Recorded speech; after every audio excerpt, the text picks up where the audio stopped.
It's Brendan Avin coming to you with the KBR Sports Podcast, the best sports podcast of your 24-hour day. I'm happy to be posting another video for you all. I haven't done a video since the Derrick Rose one. If you haven't seen it, make sure you go check it out. Obviously, I'm repping my Los Angeles Rams, excited at going to the Super Bowl and everything. I don't want to hear anybody talking about it was a penalty and we got all this stuff going on. Hey, look, guys, tough stuff happens. It's a part of life. Get over it. Look, they're going to the Super Bowl. I'm excited. You should be excited too. It's a rematch of Super Bowl 36. That's all I pretty much got to say on it. Everybody keeps asking me how I feel about the penalty and all that. If you don't know about how I feel about that, go check out the podcast episode from Tuesday. So that way you guys stay up to date. But guys, make sure you all subscribe to the KBR Sports Podcast right here on YouTube. So that way you'll get notified whenever I'm posting a new episode like I am about to right now, as well as subscribing to all the different networks of KBR Sports, like on iTunes, SoundCloud, and so on. And I wanted to do a video today, guys, just because I saw a lot of things going on in social media and stuff that I thought was very interesting. And I kind of thought about how in life, like, we're constantly evolving and things evolve over time generally.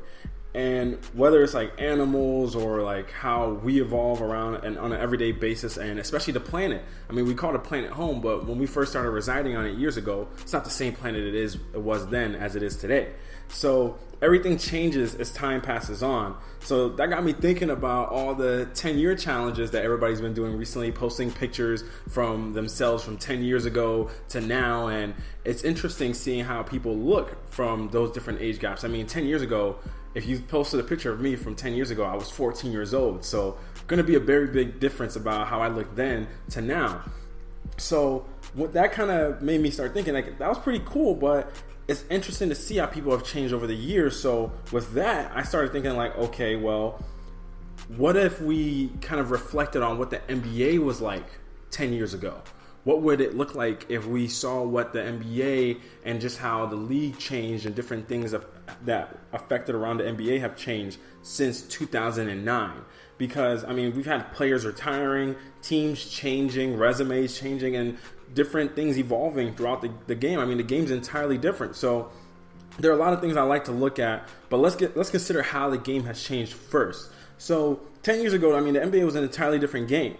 The pace of the game was much slower, with the fastest team averaging 98.2 possessions per 48 minutes. And in today's NBA, no way. You wouldn't even fathom having that level of a pace, and that would rank you below in the top margin. I mean, you'd be a bottom pace team, and that would be tied for 21st in today's league. So the game has moved towards speeding things up and encouraging more offense in turn. Just one of the reasons why the traditional big man is less relevant in today's game. In a game centered around pace, speed, and three-point shooting, bigs can be an awkward fit. The Warriors are the greatest example of this. The current innovation of the depth lineup consists of Steph Curry, Klay Thompson, Andre Iguodala, Draymond Green, and Kevin Durant. And it's arguably the most offensively potent lineup in NBA history, with three-point shooting and versatility at each spot with playmaking to go along with it. And it's a unique lineup that can still defend a big if one is played while maintaining perimeter mismatches. And 10 years ago, a starting lineup of Derek Fisher, Kobe Bryant, Trevor Ariza, Pau Gasol, and Andrew Bynum won the NBA championship. In today's NBA, the same team would struggle to maintain their Twin Towers identity due to a perimeter-oriented NBA. That Lakers team took 18.5 threes a game, which was 15th in the NBA back then.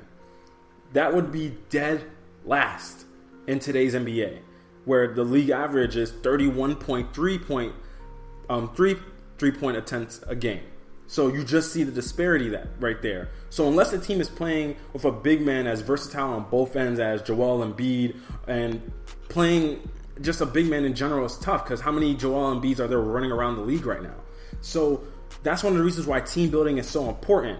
And compiling the perfect fit of talent to match the changing NBA is a major, but even though that event has changed as well, because player mobility has entirely changed how we view building teams and everything. LeBron James saw to that, and he changed the definition of NBA free agency for forever. So his decision to take his career into his own hands set the path for others like Kevin Durant to do so as well. An argument could be made that LeBron James' move is the reason for the current power structure in the NBA. Forming the big three with all three players in their prime was unprecedented. That was the case until the Warriors are like, well, let's match that. And they got 5 All-Stars on their primes at the same time as well. Boogie is arguable since Boogie obviously is coming off the Achilles, but in the first few games you've seen them play with Boogie, the guy looks great. So while we're looking at that, this is a time in the NBA where players have more power than ever before. LeBron was capable to control his stake within the Cavaliers and force them to assemble championship rosters each season by signing one-year deals. And the threat of him leaving again kept the franchise complacent.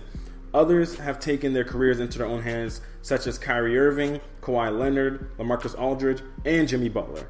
Players care more about their legacies and are taking steps to change how their stories are told. Well, 10 years ago, LeBron wasn't even close to being the GOAT. Today, he already thinks he is. 10 years ago, Steph Curry was finishing up his final year at Davidson after putting himself on the map in the NCAA tournament. Today, he's a 3-time champion, 2-time MVP, and the best shooter to touch a basketball. The current Pelicans were the Hornets, and today the Hornets were the Bobcats. A lot has changed in 10 years and will continue to change. It is a league where if you don't change with the times, then you get left behind. The Warriors saw the change and beat everyone to the punch. Just one reason why they've won 3 of the last 4 titles. It'll be interesting to see how the next 10 years play out. Let's check back in 2029 and see who's on top then. Alright guys, appreciate you tuning into this video of the KBR Sports Podcast. Hopefully I'm going to be getting more videos like this coming out to you guys on a consistent basis, but definitely I saw all the 10-year challenges and thought I would do one for the NBA. I might do one as well for the NFL, especially with the Super Bowl coming up this week, so stay tuned for that. And always make sure you guys subscribe, comment, leave your thoughts down below in the comment section. You can find my Twitter and the KBR Sports Twitter page linked below, so make sure you guys go and check that out, as well as making sure that you guys like and share the KBR Sports Podcast. That way you show your support for the show. And always, guys, I always want to hear your voices and your opinions on whatever I'm talking about. How much do you think the NBA has changed?